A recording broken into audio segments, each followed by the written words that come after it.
好，来继续来看这个中华鹿港的小食宴鹿溪宴，连续9年，每一年只要一个推出，都烧钱人抢订。今年是11月27到28要来举办，这每一年的菜色，拢是由在地总铺师烹出着手路菜来呈现着鹿港味。今年的菜单有乌鱼子、有虾饺，参这个牛舌饼嘛摕来料理。为着要符合着防疫的规定，这个刀声是降为100刀，2天办200刀。牛舌饼煎甲赤赤，皮真酥，这是中华鹿港在地出名的名产。我拢常常来遮摆的啦，摆足久的啊。想要食，佫无一定买对，是讲这间牛舌饼今年头一摆加入中华一年一摆的鹿溪宴。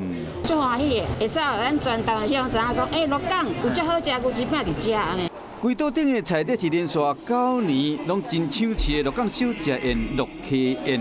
菜色有够多，包括有鹿港味的乌鱼蒜，还有三丝卷，还有鹿港上有名的蚵仔煎面线糊甲乌圆。尤其到鹿港一定要买盘手礼、牛舌饼，拢总有。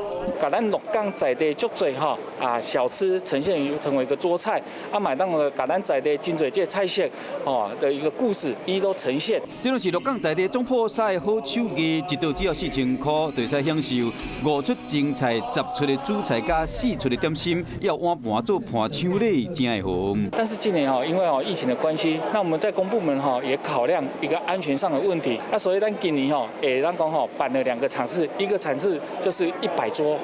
今年鹿溪宴将伫11月27、28要举行，去年总共办400桌，因为受到疫情影响，这摆2天各办100桌。打算伫16开放报名，时到将会引起一波鹿港小姐的美食热潮。